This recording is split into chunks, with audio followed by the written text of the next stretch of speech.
Summertime, baby! Oh, I love summer. I love the heat. I'm not a built for winter kind of guy. And I love finally being able to bust out my summer freshies. Hi, Dr. Magnifiscent here. Welcome back to the Nashville Nose. And today is all about summer fragrances. Because when it's hot outside, you need a cool, clean, refreshing scent to give you and everyone around you the chills. Especially if this is a summer of love for you. You got some attracting to do. But just fair warning, none of these should replace a good old-fashioned shower. Clean your dirty, gross self first, then splash on a little something to take your sexy self to the next level. Beach bod or not.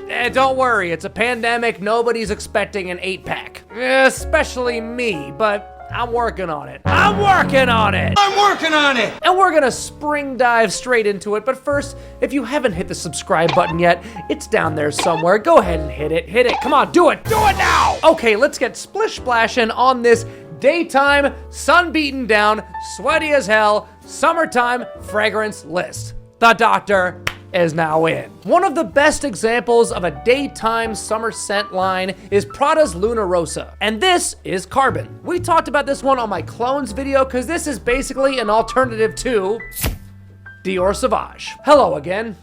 I just can't get rid of this guy. This, in my opinion, is smoother, more refined, and less of a screechy, cloying, synthetic clubbing beast like, you know, I'm looking right at ya! The crossover notes between these two scents are bergamot, pepper, lavender, patchouli, and of course, ambroxan. But then, this one has watery notes, making it lighter, and also has a tinge of pretty unique notes I don't see in a lot of other fragrances, especially designer releases. It has metallic notes, a soil tincture note, as well as a note of coal. Oh, I guess that's where the name Carbon comes from. Haha, I get it. I did well in science class. I can't put my finger on the smell of coal, like what coal actually smells like. We used to have a coal stove in this farmhouse we used to live in when I was a kid, but it's been a long time. I mean, not too long of a long time. At least it doesn't look it, right? Right?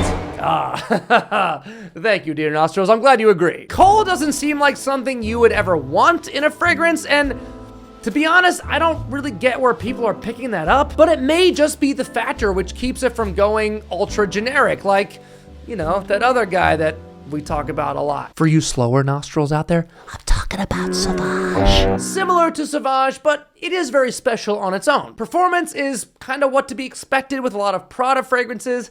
Pretty weak, so that's why it had to be on this list. Because when it's hot outside and your body heat rises, it will help it push out and project better. I still have to slather it on pretty good to get it to last, but some may prefer a scent which isn't so overpowering. It's light and likable, and just perfect for a hot summer day outdoors. Tonka 25 by Labo, I really love. Although tonka bean is the main note which the entire blend is named after, to my nose, it's certainly a side character. This to me is a citrus cedar, a great example of a high-pitched, fresh, citric, woody scent, but I think the unsung heroes here are the tonka bean and vanilla to give it some sweetness, the styrax, which is a balsamic resin, and it has musk providing just the slightest bit of sexiness. I mean, I don't consider it a quote-unquote sexy scent, but it's a feel-good scent.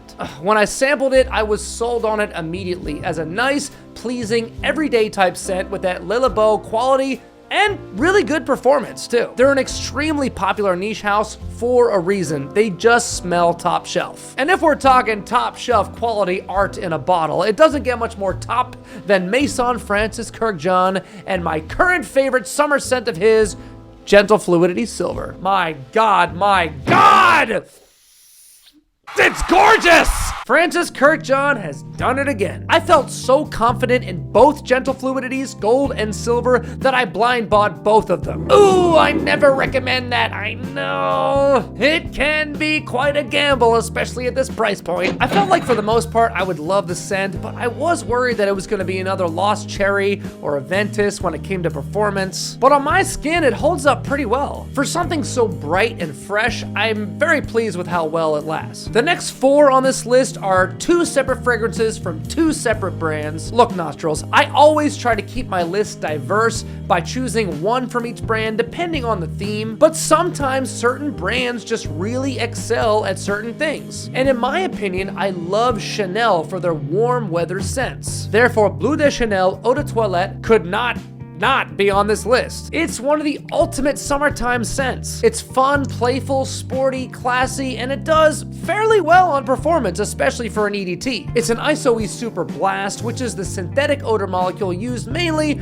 to provide a fresh, woody, cedar-like accord. Other notes in this famous blend are grapefruit, lemon, mint, ginger, pink pepper, and a little bit of spice from incense and nutmeg, albeit a very little bit, just to keep it from smelling too shower gel-like. Blue fragrances are known for that kind of watery, fresh, and clean feel. Although this oddly doesn't have any water notes listed. Still, Bleu de Chanel is a timeless classic in my opinion, and one I couldn't refuse to have in my collection. The other one from Chanel on this list crosses more into that clean, fresh, shower gel territory. It's Allure Homme Sport Eau Extreme. Mandarin orange, mint, cypress, sage, tonka bean, sandalwood. It's good for wearing at the gym or while you're playing sports. Do not overspray though for the sake of those around you. You don't want to choke out your fellow gym rats while they're lifting heavy things. That could be quite dangerous. It's good for them to breathe, I guess. I don't know, call it a luxury. But a little tiny light spritz of this will definitely help cover up any odors emitting from your sweaty, filthy, disgusting body. I'm just playing. Do I love this scent? Meh, it's nothing special, but it does what it's meant to do. Make you smell clean and fresh on a hot day like you just stepped out of the shower. Especially if you didn't shower. Oh, you nasty. And it is Chanel, so you know it ain't junk. Now 2 from Versace. One you were probably expecting, it's Eau Fraîche Man. I'll always have a special place for this one.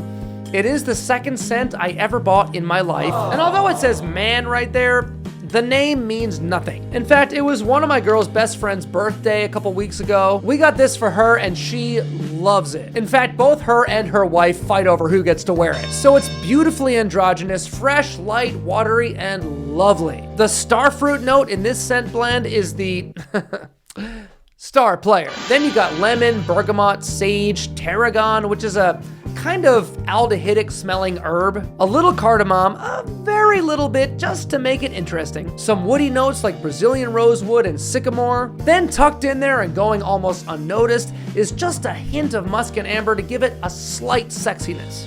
It's a classic and a staple in my opinion, especially if you factor in the price. Versace makes great stuff on the more affordable end, and this next one is the perfect summer dumb reach. It's Versace Pour Homme. Lemon and bergamot. Again, I'm sensing a theme here. Neroli, clary sage, cedar, some florals like geranium, hyacinth, and rose. But to me, this doesn't smell floral at all. Instead, the citrus and neroli give it a zingy and fresh open, but then the clary sage and woods just make it classy and clean. I imagine the florals just give it some subtle sweetness tucked in. It's nothing mind-blowing, but in my opinion, a really solid and affordable, clean freshie. Creed's Himalaya is a really fun scent DNA. Again, with the lemon and bergamot, but also grapefruit. I love the grapefruit opening in this. The citrus opening is really well balanced, but I love how overall musky it is. The musk is great, it's really light. The sandalwood and cedar give it some good backbone. And then you have my precious, my wonderful, my beloved ambergris. You know I love that note. I guess I have a strange affinity for whale turds. I don't really know why, but this was love at first sniff for me. Performance is what you'd expect from most Creeds. Not great at all, but I don't really mind because this is one of their more cheaper releases. Well, cheap for Creed. Maybe we should all just adopt the term Creed cheap. Let's end this list with a selection from the house of by Kilian, one of my favorite niche brands, and this is simply called Vodka on the Rocks. Such a nice, refreshing summertime drink and a cool, invigorating summertime scent. I love it, but my only gripe with this one is that it doesn't smell like vodka on the rocks, which I was really curious about when I first saw the title, but several reviewers shot down my hopes pretty quick. Because if that's what you're expecting, it doesn't smell like a vodka on the rocks drink, where in all reality, that may be a good thing actually, because vodka isn't really known for having an illustrious, alluring aroma. Most people would say vodka smells like hand sanitizer, and granted, most cheap vodkas really do. We've all put hand sanitizer and thought, oh yeah, I remember that one time. Oh yeah, that bottle had a plastic sports cap. Ugh, not good at all. Selfishly though, and being a lover of avant-garde fragrances, I was kind of hoping for a super fancy, top-shelf aromatic vodka-like scent. But nope, it actually gets compared a lot to Abercrombie & Fitch's Fierce. You know, that nauseating scent that punches you in the face when you're walking through the mall. You're like, oh God, where did this instant migraine come from? Oh, I walked in front of an Abercrombie & Fitch. Nice abs, what's your diet like? Can't be vodka on the rocks, can it? Whether you love that scent or not, excuse me, there's no denying that it was extremely popular and a great seller in its prime. And to Vodka on the Rocks' credit, although it is pretty similar, it feels like a niche quality, more refined, and just overall way better interpretation. As if this is what Fierce always wanted to be. It makes me wonder if the genesis of this fragrance was Kilian Hennessy discovering Fierce in America and wanting to bring a similar but much more well-crafted scent DNA to Europe. It's possible, but in and of itself, I mean, Kilian's Vodka on the Rocks is just a great fragrance, plain and simple. If you're so scarred by smelling Fierce at the mall, you may hate it, but I sincerely appreciate Fierce for the groundbreaker it was. Not to the point that I would ever own it, cause it is a cheapie with cheap synthetic ingredients, and I can tell the obvious difference in quality when smelling a release from the fine house of by Kilian. The only similar notes between those two that I see listed are cardamom, lily of the valley, a little bit of rose, oak moss, vetiver, and sandalwood. And although it's not listed for Fierce, I'm sure that ambroxan is used as well as aldehydes, which I actually really appreciate the use of them in Vodka on the Rocks to recreate the feeling of sipping a cold glass of vodka. And that's what I think this scent is all about. Not to recreate the drink itself, but using the power of olfactory manipulation to give you that feeling. And aldehydes are perfect for giving a fragrance a cold feel. And that's what gives this scent its glass of ice effect. Because ice obviously doesn't have a smell. You need to use odor molecules to create that effect. I also appreciate the fact that Vodka on the Rocks doesn't have water notes like Fierce does, which I think may be what makes that seem more mainstream and boring to me. Instead, it has a listed accord of rhubarb, which I feel like I can detect.